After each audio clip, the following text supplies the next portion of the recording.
Hey everybody, this is Tiffany. I'm sorry if my voice sounds funny. I've just been sick over the holidays and I'm still bouncing back from that. I just wanted to make a video regarding script formatting. With the new semester coming up and this series that we're doing being a little bit more under a time crunch each week, I just wanted to get everybody on the same page about script formatting. This is not to say that we don't already have some good knowledge of script formatting. It's just, to, like I said, get everybody on the same page. So I'm going to start off with some notes, and let me pull those up real quick. I have these notes that I've made for myself from having learned to format from Dr. Lakeman's script writing class on campus. This is just a compiled small list of easy, helpful tips for that. Just to start off, never center any part of your script except for the title. This is very important, and I'm going to go over it in the demonstration that I'm going to do in Google Docs. Never use bold or italics, only underline to emphasize action or dialogue, or that really applies to any part of your script. You can use quotation marks in your script.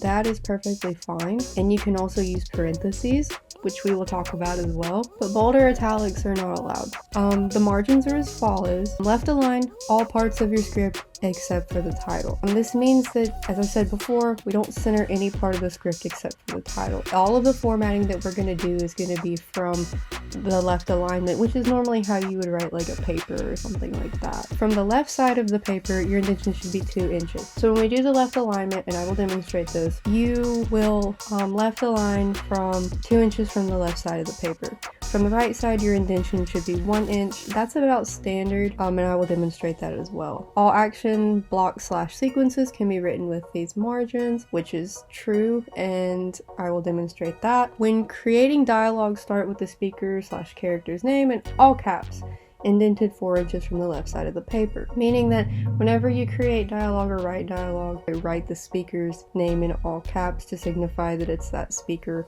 or character. This also applies when you introduce a new character to a scene or to your script. That way you can emphasize that we have not seen this character before, and I'll talk about that. Dialogue must be written 3 inches from the left side of the paper and 2.5 inches from the right. And I will demonstrate that as well, because the ruler on your 8.5 by 11 documents, whether it be in Google Docs or Microsoft Word, it's usually 8.5 by 11, but we'll talk about that. And parentheticals must be 2.5 inches from the left side of the paper within your dialogue. I will show you this when I go to do my demonstration in a bit. Usually parentheticals are used for if you want your character to do a specific action. We want to keep these minimal, just because if you do too many of these, it's going to look like you're directing through your script, and you don't want to do that. That's the director's job. Also, you can put in minimal directions for scenes, and you can include these in your action blocks or sequences, whichever you want to call them. You can do it to help display or show, how the scene should look. And then in the demonstration, I'm going to go over, cutting to different scenes or continuing between different scenes. So let's get there. All right. So I'm gonna pull up my Google Docs real quick.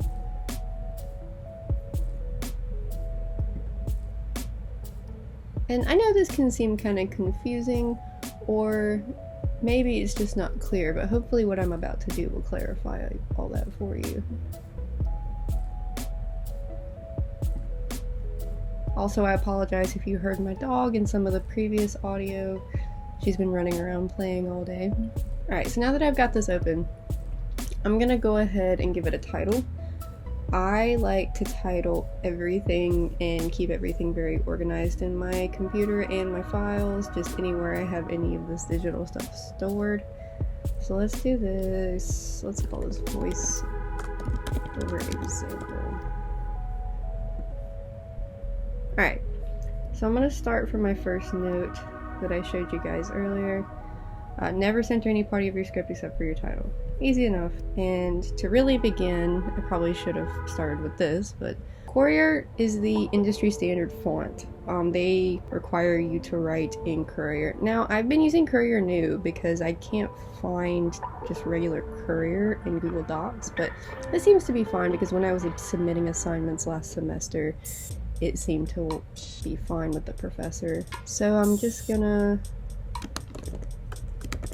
give this a title. by me.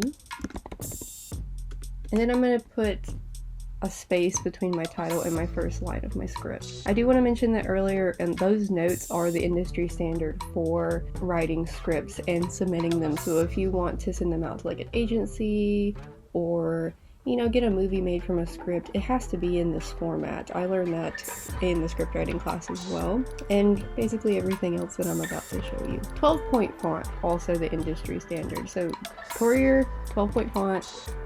Two basic but very important things you have to remember. Alright, so we are left aligned, and I'm gonna go ahead and show you what I meant by being 2 inches from the left side of the paper earlier. If you look up here at the ruler, it is 8.5 inches at the top. It looks a little weird because they don't have it listed as 8.5 inches. You've got an inch in the front, and then you've got an extra 7.5 inches. What we're gonna do is we're gonna move this to the second one, which gives us our 2-inch indent there. Again, apologies if you hear my dog, but I'm gonna go ahead and start with something simple. Now you have to put, and this is also an industry standard, you have to put 2 enters or 2 returns between your fade in and your first either dial or your first interior exterior location line, whatever you want to call it. So we're just gonna do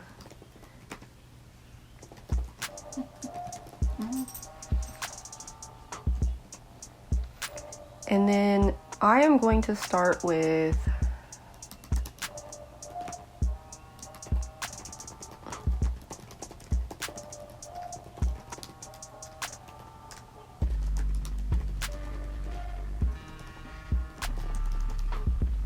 okay.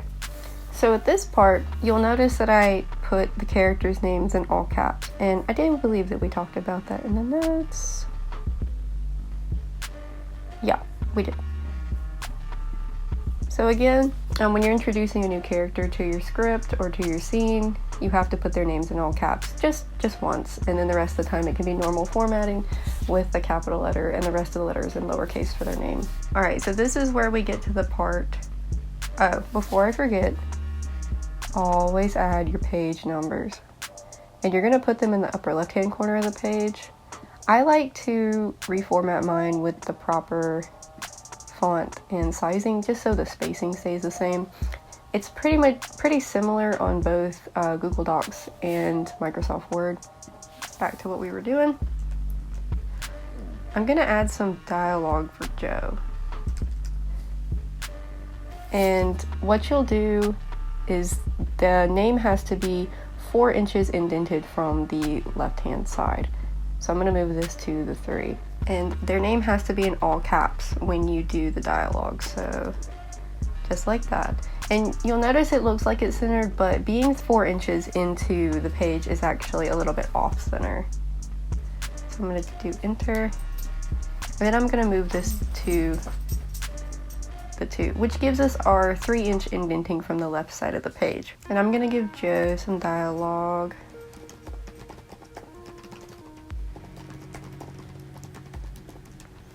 Now this is where I was talking about earlier. From the right side of the page, your dialogue has to be indented 2.5 inches. So if you have 8.5 by 11 here, you're going to move it to the 5. That's how I remember it. It's easier for me to remember it by what numbers I need to move my indentions to rather than the spacing necessarily. So now we're going to give Sally some dialogue, and we're going to do the same as we did for Joe. And you'll notice that this little arrow up here will stay at the 5, and then all I have to do is move this back to the 2. Sometimes that doesn't happen. You'll have to manually keep moving around the arrows on the ruler to get your indentations right.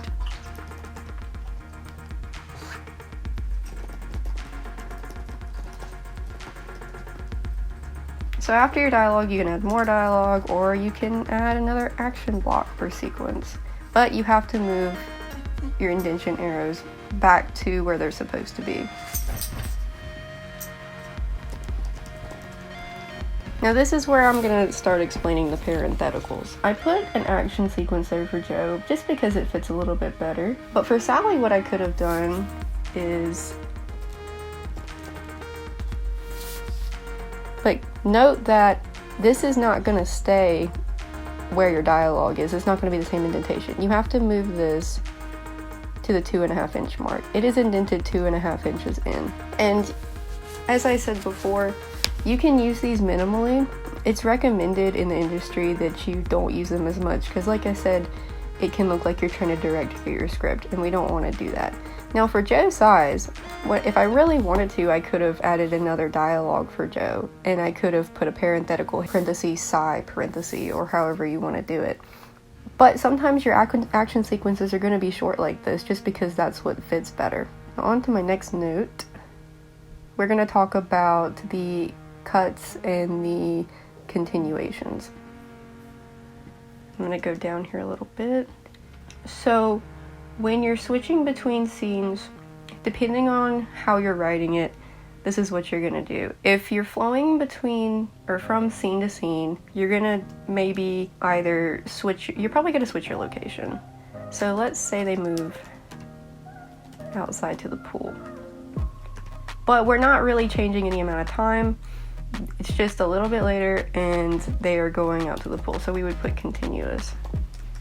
You know, they're continuing their conversation outside. But if you're flowing, let's say from page to page with a scene, so let's say that this scene went on through the first page into the second page.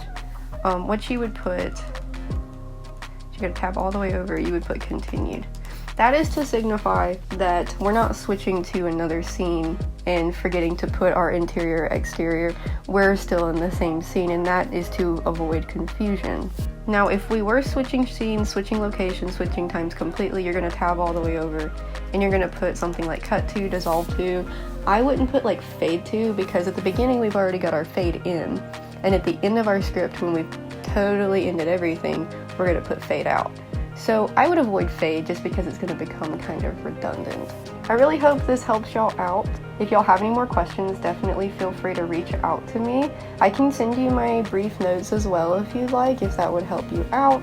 I would recommend practicing, and if you want, I can send you maybe a more detailed chart of what the margins are, just because they can be difficult to remember. But one of my recommendations is definitely learn your margins. It's going to be the easiest thing for you, and it's going to make everything flow more smoothly. It's going to save time, because you have to think, well, maybe you're not always going to be on your computer. You know, you might have some kind of, automated, formatting thing saved or whatever. But if you're using somebody else's computer, or, you're being sent somebody's script that you need to reformat, it's going to be so important to know these. I can make a chart for y'all if y'all like, to kind of lay out the margins, but one more time I'm going to go through them just real quick. This needs to be 2 inches from the left side, and all of this needs to be the same with the 2-inch indentation, and over here you're going to keep the 1-inch indentation from the right for all of this. Now for your dialogue, 4 inches from the left side. That's the easiest way I can remember that. I always move my arrow to the 3. For your dialogue, you're going to be 3 inches from the left side, and you're going to be 2.5 inches from the right side. So I always move my arrows to the 2 and to the 5. That's just the easiest way for me to remember that. Your parentheticals are going to be 2.5 inches in. And remember, keep those minimal, keep them small. You don't want to put too many of those in there. It's actually better to do an action sequence or an action block. The notes on these, I think, are pretty simple. I think y'all got that. Like I said, if y'all have any questions, if y'all are confused about anything, reach out to me. If you'd like me to send you an example script to look at, I can do that as well, and it will have all the margins in it, and I can send it to you through Google. But I hope this was helpful to y'all. I'm excited about the spring semester of 2020. I look forward to seeing everybody again. And yeah.